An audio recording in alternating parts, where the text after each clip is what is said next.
बिस्मिल्लाहिर्रहमानिर्रहीम अस्सलाम वालेकुम रहमतुल्लाहि व बरकातुहू। आज का जो हमारा टॉपिक है वो है light reaction. Light reaction photosynthesis का एक पार्ट है जिसके अंदर लाइट रिएक्शन में बहुत सारे जो हाई एनर्जी मॉलिक्यूल हैं वो बनते हैं। लाइट रिएक्शन अक्सर कहाँ पे होता है कहाँ पे है? लाइट रिएक्शन क्लोरोप्लास्ट की थाइलाकोइड मेम्ब्रेन के अंदर होता है। अब थाइलाकोइड मेम्ब्रेन आपने शायद पढ़ी भी हो कि थाइलाकोइड मेम्ब्रेन जो से होती है हमारे पास वो क्लोरोप्लास्ट के अंदर मौजूद होती है। आपके पास थाइलाकोइड मेम्ब्रेन में लाइट रिएक्शन अकर होता है। सबसे पहले इसकी डेफिनेशन लिखेंगे। The reaction which is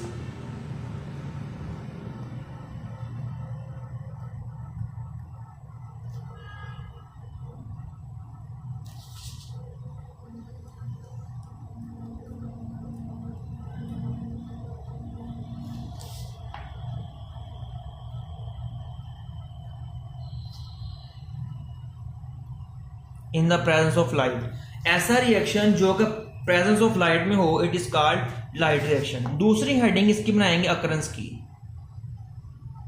occurrence ये होता कहां पे है? इन द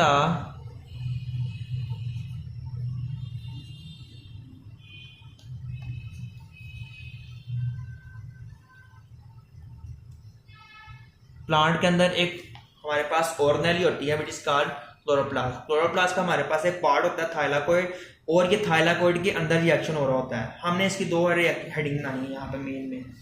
तो हमारे पास फिर ये दो क्वेश्चन आपने यहाँ स्टार्ट करना है। During light reaction light energy is used to make high energy molecule जैसा कि एटीपी और NADPH।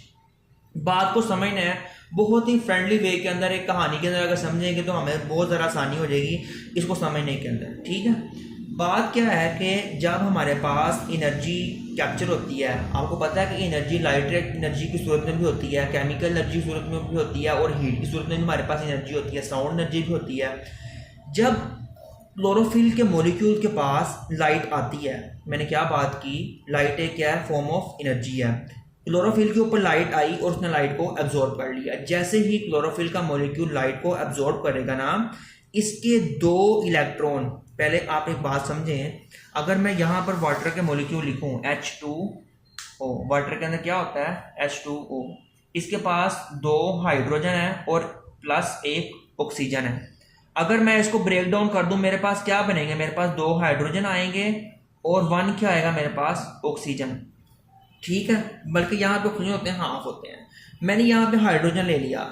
अब यहाँ वो बात करेगा, मेरे पास दो हाइड्रोजन भी आ गए और दो मेरे पास जो इलेक्ट्रॉन आए वो कहाँ से आए? क्लोरोप्लास्ट के आए। यहाँ पहली बात देखें, व्हेन क्लोरोफिल एब्जॉर्ब लाइट, जैसे ही क्लोरोफिल का एक मॉलिक्यूल एब्जॉर्ब करेगा लाइट को, to of its electron become high energy electron. जो इसके अंदर इलेक्ट्रॉन होंगे, आपको इस बात को समझना पड़ेगा, याद रखना पड़ेगा, जब भी इलेक्ट्रॉन के पास एनर्जी आती है वो एनर्जी को गेन करते हैं और एनर्जी को एब्जॉर्ब करते हैं, वो अपनी लो स्टेट से हाई एनर्जी स्टेट के अंदर चले जाते हैं। आपको पता है ना कि हमारे पास एटम के अंदर ऑर्बिट्स होते हैं, इलेक्ट्रॉन जिसके अंदर इवॉल्व करते हैं। जब इलेक्ट्रॉन रिवॉल्व कर रहे होते हैं, कुछ इलेक्ट्रॉन यहाँ पे हैं, कुछ इलेक्ट्रॉन यहाँ पे हैं। जैसे ही इस इलेक्ट्रॉन के पास एनर्जी आएगी, ये इलेक्ट्रॉन अपनी हाई यानी लो ऑर्बिट से किस में चला जाएगा? हाई ऑर्बिट में चला जाएगा, हाई स्टेट में चला जाएगा। ऐसे ही ये बात कर रहा है, जब इसके पास एनर्जी नहीं होगी ये कहाँ पे आ जाएगा? लो ऑर्बिट में आ जाएगा। ये वो बात कर रहा है, when chlorophyll absorb light, two of its electron become high energy electron, these high energy electron are release from chlorophyll. ये इलेक्ट्रॉन रिलीज कहाँ से हुए? हमारे पास क्लोरोफिल से। इसकी हेडिंग ना लें आप, absorption of light.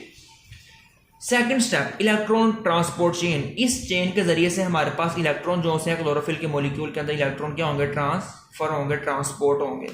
The high energy electron are passed to the electron transport chain. In this chain, when electron pass from high to low energy, अब मैंने आपको क्या बात बताई थी, जब एक इलेक्ट्रॉन है वो इलेक्ट्रॉन जो है उसके पास एनर्जी आएगी, वो उसको एब्जॉर्ब करके कहाँ पे चला जाएगा? अपनी हाई स्टेट में चला जाएगा। जब उससे पे एनर्जी रिलीज होगी, जब ये इलेक्ट्रॉन एनर्जी को रिलीज कर देगा, कहाँ पे दोबारा आ जाएगा? ये लो स्टेट के अंदर आ जाएगा। यहाँ भी ऐसा ही हो रहा है। Electron transport chain, in this chain when electron pass from high to, यहाँ पे क्या कर रहा है? हाई एनर्जी बन गए थे, यहाँ पे क्या आ रहा है? High to low. पहले इलेक्ट्रॉन अपनी एनर्जी को गेन करके फुल ऊपर चला गया, हाई स्टेट में आवे, लेकिन जब उसने एनर्जी को रिलीज करना है तो वो कहाँ पे, इलेक्ट्रॉन ट्रांसपोर्ट चेन। और जब हमारे पास इलेक्ट्रॉन इस एनर्जी को ड्यूरिंग अपने लो स्टेट में आते हुए रिलीज करेंगे, उस एनर्जी को हम यूज कर लेंगे, जाहिर होने देंगे एटीपी की फॉर्मेशन के अंदर। इतनी बात समझ आई कि नहीं? मैंने कहा कि उस एनर्जी को कहाँ पे यूज कर लेंगे, वो एटीपी की फॉर्मेशन के अंदर। वही हमने यहाँ पे किया, एटीपी की फॉर्मेशन कर ली हमने। क्या? अब आप देखें, in this when electron pass from high to low energy level they release energy which is used to produce ATP। उस एनर्जी को हमने जाया नहीं देना, उसको यूज कर लें किसके अंदर, हम ATP की प्रोडक्शन के अंदर। तीसरा पॉइंट, ब्रेकिंग ऑफ हाइड्रो यानी कि वाटर। हमने जब वाटर को यहाँ ब्रेक डाउन किया था, हमारे पास और क्या थे, यहाँ पे 2 हाइड्रोजन थे। और आपने ये बात याद रखनी है, हाइड्रोजन हमारे पास हमेशा एक प्रोटॉन के बराबर होता है, एक इलेक्ट्रॉन के बराबर भी हो सकता है। ठीक है, हाइड्रोजन मॉलिक्यूल है, उसके पास क्या होती है, एक इलेक्ट्रॉन, यानी कि हाइड्रोजन का एटॉमिक नंबर क्या है, 1। एटॉमिक 1 पे पड़ा हुआ है ना, तो इसका हमारे पास किसके बराबर हो सकता है, एक इलेक्ट्रॉन। इसके पास एक इलेक्ट्रॉन होता है। तो यही तो बात हम कर रहे हैं। Light also break water molecule और oxygen in the released while hydrogen atom give electron to chlorophyll and become hydrogen ion. ठीक है, ये जो वाटर का हमसे हाइड्रोजन आइन रिलीज हुआ था, ये वाला हाइड्रोजन आइन, ऑक्सीजन लेता, वाटर लेता। ये जो 2 इलेक्ट्रॉन थे, ये कहां से आए थे, ये क्लोरोफिल से आए थे, ये वाटर है। वाटर के जो हमारे पास 2 इलेक्ट्रॉन है, 2 हाइड्रोजन है, उसको हम रिडक्शन के लिए यूज करेंगे। आप पढ़ चुके हैं कि रिडक्शन वो वाला केमिकल रिएक्शन होता है जिसके अंदर गेनिंग ऑफ इलेक्ट्रॉन होती है। हाइड्रोजन का मतलब क्या है हमारे पास, यहाँ पे इलेक्ट्रॉन। जब हमारे पास एटीपी बन चुका, एटीपी बन चुका, इलेक्ट्रॉन ने बना दिया, वो किसके इलेक्ट्रॉन ने बनाया, क्लोरोफिल के। क्लोरोफिल के इलेक्ट्रॉन्स ने क्या बनाया, एटीपी। अब हमारे पास वाटर के इलेक्ट्रॉन्स यहां पर पड़े हुए हैं अभी, उनसे हमने क्या बनाना है, NADP बना हुआ है। हमने इसके अंदर हाइड्रोजन ऐड करना है, वो क्या बन जाएगा, NADP और H।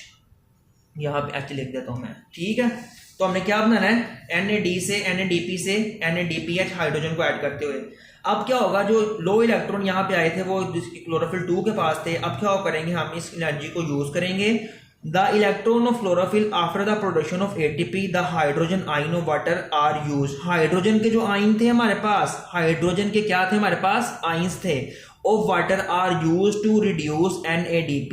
NADP को अगर रिड्यूस करेंगे, NAD और P, इसको हम रिड्यूस करेंगे। रिड्यूस का मतलब क्या है, इसके अंदर ऐड क्या करना है हमने, हाइड्रोजन। ये क्या बन जाएगा, NADPH, nicotinamide adenine dinucleotide phosphate reduced. इतनी बात अगर आपको समझ आई है तो लाजमी मुझे बताइएगा सर हमें समझ आई है या नहीं आई, या फिर आपको समझने के अंदर कोई कमी आई है। लाजमी मुझे आपने कमेंट्स में बताना है। निकोटिनामाइड एडेनाइन NAD हमारे पास एक को एंजाइम है, आप पढ़ चुके हैं। हमारे पास एंजाइम के अंदर एक को एंजाइम होता है जो कि एंजाइम के साथ लूजली अटैच हुआ होता है। ठीक है, it is the coenzyme, one of form of coenzyme is called carries the phosphate group is called NADP। एक हमारे पास NADP, अगर इसके पास फॉस्फेट ग्रुप ऐड हुआ वो क्या होता है, NADP। NADP से क्या बना लिया हमने, NADPH। और शुरू में हमने क्या बात की थी, ATP बनाना है, हाई एनर्जी मॉलिक्यूल, और NADPH बनाया, ये बन गया हमारे पास। इसे कहते हैं जी लाइट रिएक्शन। उम्मीद है कि आपको समझ आई होगी। चैनल को मजीद सब्सक्राइब करें, लाइक करें, शेयर करें। अगर हमारी लाइक कोई खिदमत है तो हमें बताएं कमेंट सेक्शन के अंदर, आपको टॉपिक समझना चाहते हो। जज़ाकल्लाह खैर।